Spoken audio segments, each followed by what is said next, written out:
o vídeo já vai começar, mas antes, não se esqueça de se inscrever e ativar as notificações.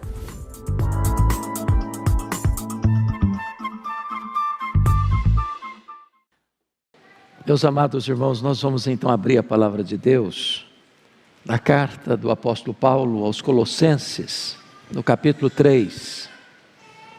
Colossenses capítulo 3, leremos apenas um versículo, o versículo 11. Abra comigo, por favor.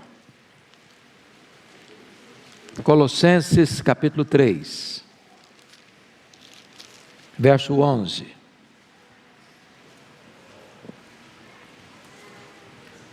Paulo diz: no qual não pode haver grego, nem judeu, circuncisão nem incircuncisão, bárbaro, cita, escravo, livre, porém Cristo é tudo em todos. Você pode repetir comigo esta última frase? Porém Cristo é tudo em todos. A carta de Paulo aos Colossenses é o maior tratado cristológico escrito pelo apóstolo Paulo. A ênfase desta carta é sobre a pessoa e a obra de Cristo. E nesse texto, nesse versículo, nesta frase, nesta expressão, Cristo é tudo em todos, ele não poderia ser mais abrangente, ele não poderia ser mais sucinto. Cristo é tudo em todos. E eu gostaria então, baseado nesta verdade magna, trazer à memória esclarecida dos meus irmãos alguns aspectos desta afirmação tão audaciosa, tão profunda, tão abrangente, tão sucinta. Primeiramente, eu queria olhar com você o aspecto de que Cristo é tudo nos eternos conselhos de Deus. Considere comigo o seguinte: houve um tempo, se é que podemos chamar de tempo, em que o universo, como nós o conhecemos, não existia. Não existia galáxias, não existia o nosso planeta, o nosso sistema solar. Este universo que hoje algumas pessoas afirmam ter mais de 93 bilhões de anos-luz não existia. As estrelas não existiam. O Sol não existia.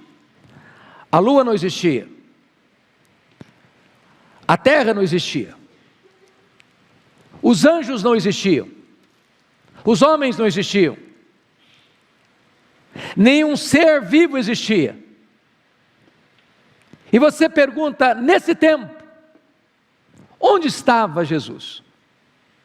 Onde estava o Cristo de Deus?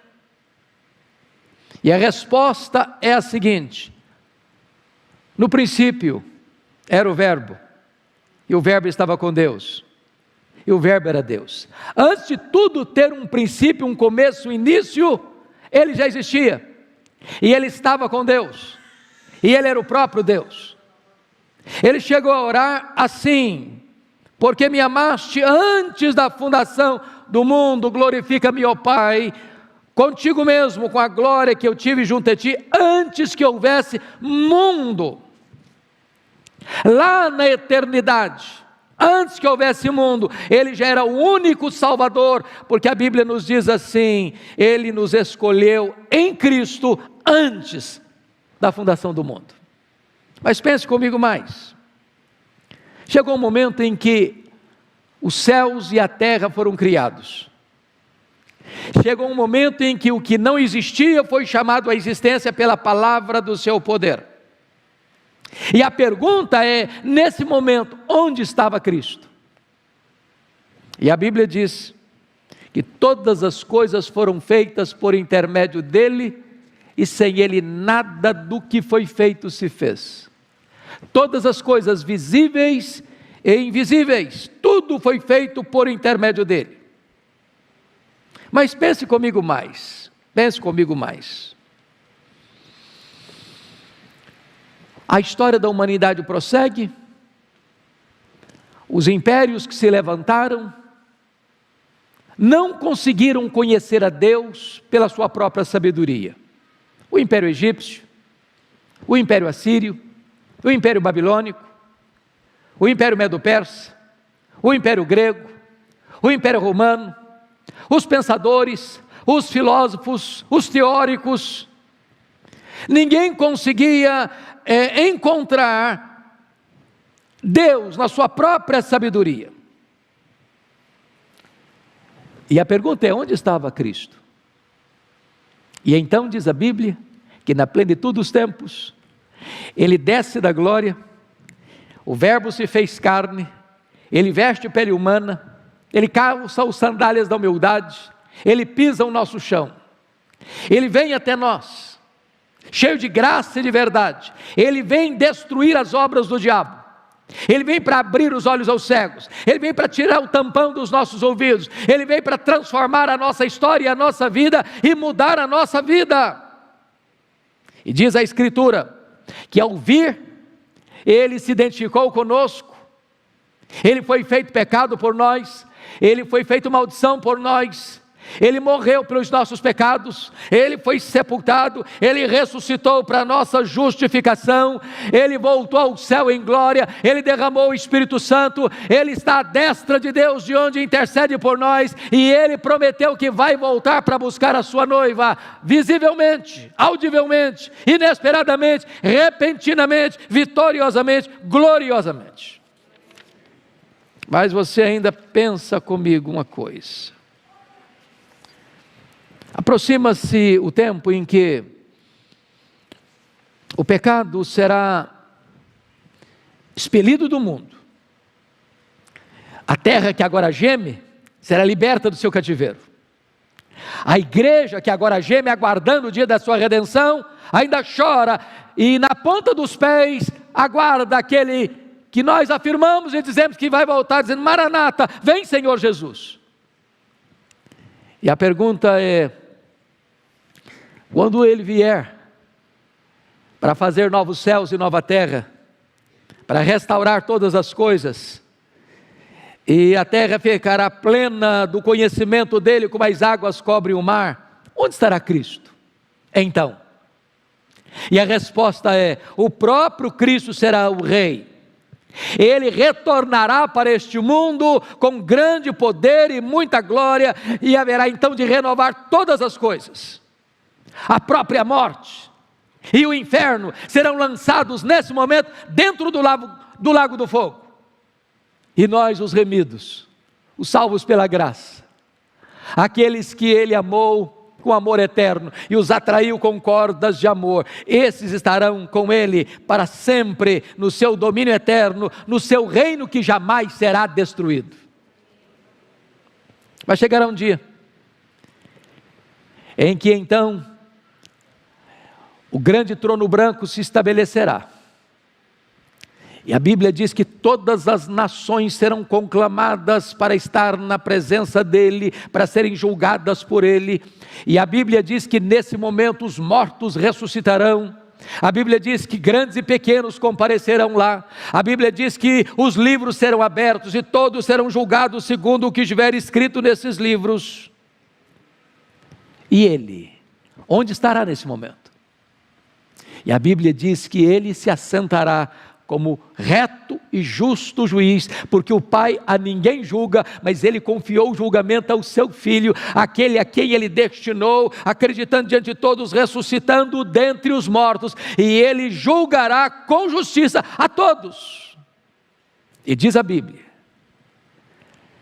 que se porventura alguém não tem o seu nome escrito no livro da vida do Cordeiro, esse será lançado no lago de fogo. Mas aqueles cujos nomes estão no livro da vida do Cordeiro Você e eu que cremos no Senhor Jesus, você e eu que fomos justificados pela fé, você e eu que fomos regenerados pelo Espírito Santo, você e eu que fomos lavados no sangue do Cordeiro, você e eu que fazemos parte da família de Deus, você e eu que somos ovelha de Cristo Jesus, nós estaremos para sempre com Ele, reinando com Ele e desfrutando da sua glória eterna.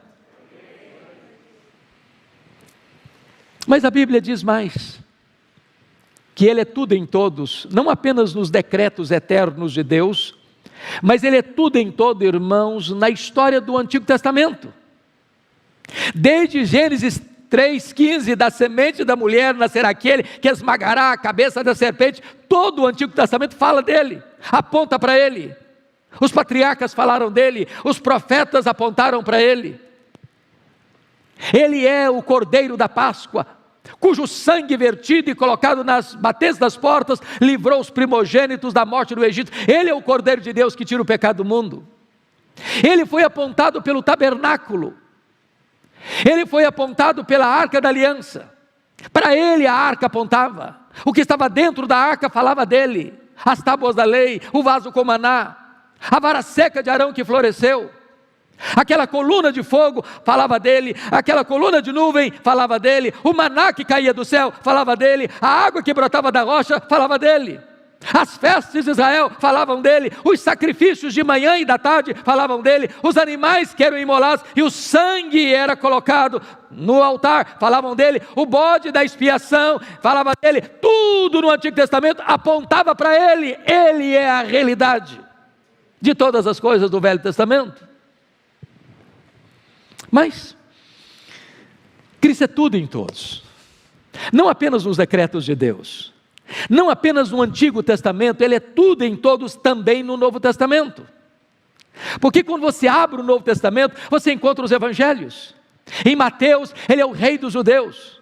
Em Marcos, Ele é o servo que veio para servir. Em Lucas, Ele é o homem perfeito. Em João, Ele é o Filho de Deus. Os evangelhos apontam para Ele, porque retratam a vida dEle, os milagres dEle, os ensinamentos dEle, a morte dEle, a ressurreição dEle, a ascensão dEle. Olha para o Novo Testamento e você verá Cristo nas epístolas, que falam da sua pessoa, da sua doutrina, da sua obra redentora, do plano eterno de Deus em Cristo Jesus para a nossa salvação. Olha para o Apocalipse e você verá, meu amado irmão, a vitória retumbante do Senhor Jesus Cristo, o Cordeiro que foi morto, o leão da tribo de Judá, a raiz de Davi, que venceu para abrir o livro e desatar os seus selos. Ele que vai desatando os selos, Ele que vai abrindo os selos, Ele que vai dando curso à história, Ele que vai dando rumo à história. A história não é cíclica, a história não está à deriva, a história é teleológica, a história caminha para um fim, a história caminha para um telos, a história caminha para uma consumação, e lá na consumação a vitória é de Cristo e da sua igreja, porque Ele virá e colocará todos os seus inimigos debaixo dos seus pés, e Ele entregará o reino ao Deus e Pai, para que Ele seja tudo em todos. Ele é o centro do Novo Testamento. Mas quando você vai para a história, Ele é o centro. Ele é o centro da própria história.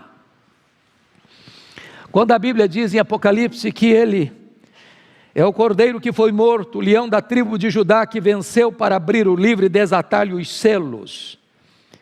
É tão importante entender isso. Porque os homens vieram, os imperadores, na época dele, os imperadores romanos, César Augusto, Tibério César, Calígula, Nero, Domiciano, e eles pensavam que tinham controle, e eles pensavam que eles estavam dando rumo à história da humanidade. Mas na verdade, meus amados irmãos, Jesus é o Senhor da história. Ele quem está no trono, Ele quem levanta reis, Ele quem faz reis apiarem do poder, Ele quem levanta reinos e Ele quem abate reinos. Ele é o Senhor não só do universo, Ele é o Senhor das nações. Ele governa, Ele tem as rédeas da história em suas mãos. Ele está sentado no trono. Os reinos deste mundo passam, mas o seu reino é eterno. Ele é aquele que Daniel descreve no capítulo 2, diante daquela grande imagem que Nabucodonosor tinha imaginado e sonhado, a cabeça toda de ouro, os braços e o peitoral de prata, os quadris de bronze, as pernas de ferro e os pés de ferro e barro, representando os grandes impérios do mundo, o Império Babilônico, o Império Medo-Persa, o Império Grego, o Império Romano. E de repente Daniel, interpretando o sonho de Nabucodonosor, vê uma pedra, não lavrada por mãos, que vem e bate nos pés dessa estátua, representando o poder do Império Romano, que era de ferro, e a fragilidade do Império Romano, que era de barro. E diz a Escritura que quando esta pedra não lavrada por mãos bate nesses pés, toda a estátua vira pó, e esta pedra vai abrangendo e vai ocupando o espaço, para que tudo seja essa pedra, e esta pedra é este reino de Cristo que vem e esmaga todos os seus inimigos.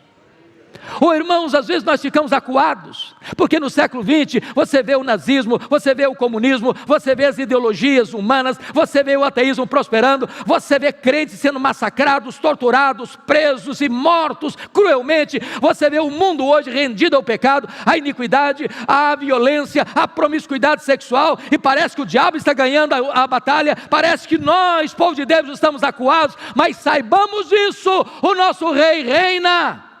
Ele reina, a história não está à deriva, a história está nas mãos do Cordeiro, e nós caminhamos para a vitória retumbante do Senhor Jesus Cristo e da sua igreja. Louvado seja o seu nome.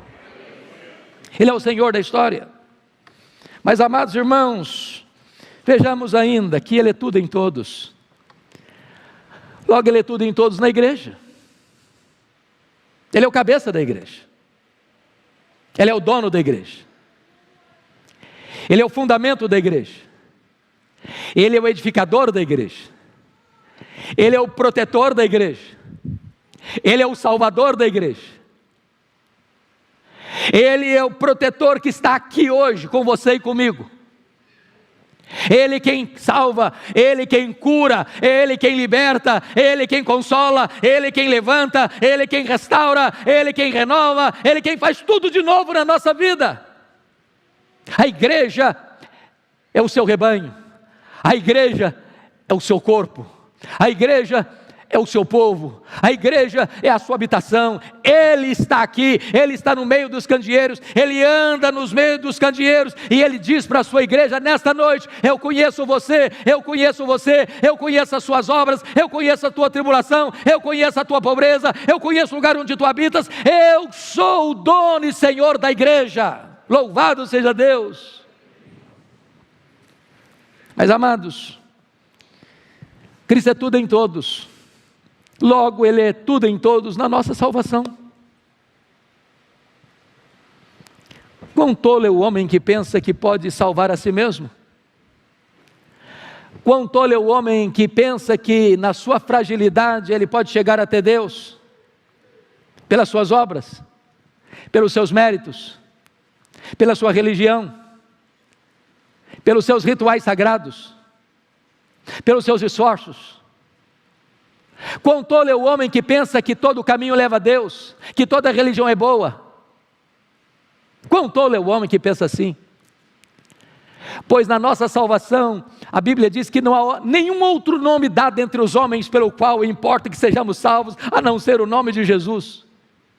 Nem Confúcio, nem Buda, nem Maomé, nem o Papa, nem o bispo, nem o pastor, nem o missionário, nem a igreja, nem a denominação, nem qualquer entidade religiosa do mundo pode salvar. Só há salvação no nome de Jesus. A Bíblia diz que não há nenhum outro Deus a não ser o nosso Deus, não há nenhum outro mediador a não ser Jesus Cristo. Só Ele pode levar você a Deus, só Ele é a porta do céu, só Ele é o caminho para Deus, só Ele pode dizer: eu sou o pão da vida, quem de mim se alimenta não morrerá eternamente. Só Ele pode dizer: eu sou a luz do mundo, quem me segue não andará em trevas. Só Ele pode dizer: eu sou a porta, e quem entrar por mim será salvo, entrará e sairá e achará pastagem. Só Ele pode dizer: eu sou o bom pastor que deu a vida pelas ovelhas. Só Ele pode afirmar: eu sou a ressurreição e a vida, e quem crê em mim não morrerá eternamente. Só Ele pode afirmar: eu sou o caminho, eu sou a verdade, eu sou a vida, e ninguém vem ao Pai senão por mim. Só Ele pode dizer: eu sou a videira verdadeira e o meu Pai é o agricultor. Ele é o fundamento da nossa salvação. Bendito seja Deus. Mas, amados, me permita concluir e dizer para vocês que Jesus, tudo em todos, será o centro do próprio céu. Haverá um dia em que Jesus virá, e Ele virá de forma pública, porque todo olho verá. Ele virá de forma audível, porque vai ser mediante o ressoar da trombeta de Deus, ouvida a voz do arcanjo. Ele virá repentinamente, como um relâmpago risca o céu do oriente ao ocidente. Ele virá de forma inesperada, como ladrão de noite. Ele virá de forma inescapável, como uma mulher que está para dar à luz. Ele virá gloriosamente. E diz a Bíblia que Ele matará o anticristo com o sopro da sua boca. E diz a Bíblia que Ele lançará o anticristo, o falso profeta, no lago do fogo. E diz a Bíblia que Ele lançará no lago do fogo o diabo, a morte e todos aqueles cujos nomes não estão escritos no livro da vida. E diz a Escritura que então Ele vai trazer a sua noiva para entrar com ela para as bodas do Cordeiro, onde não tem mais choro, onde não tem mais lágrima, onde não tem mais dor, onde não tem mais luto, onde não tem mais pecado, onde não tem mais sofrimento, e nós estaremos para sempre, sempre, sempre com Ele. Ele vai ser o centro do céu, nós o veremos face a face. Ele vai ser a lâmpada que vai brilhar na Nova Jerusalém. Ele vai ser o santuário da morada de Deus. Ele habitará conosco, e nós o serviremos, e nós o glorificaremos, e nós o fruiremos, e nós o exaltaremos, e nós o conheceremos. E nem toda eternidade será suficiente para nós conhecermos, amarmos, glorificarmos, exaltarmos ao Rei da Glória, a razão da nossa vida. Ele é tudo em todos. Agora a pergunta que eu lhe faço é esta: você já reconheceu isso? Você busca alguma coisa a mais para dar sentido à sua vida? Que nesta noite você e eu nos rendamos aos seus pés. Que nesta noite você e eu depositemos as nossas coroas aos seus pés. E que nesta noite você e eu coloquemos tudo o que somos e temos nas mãos dEle, para que Ele seja tudo em todos, inclusive em nós. Que o Senhor nos abençoe.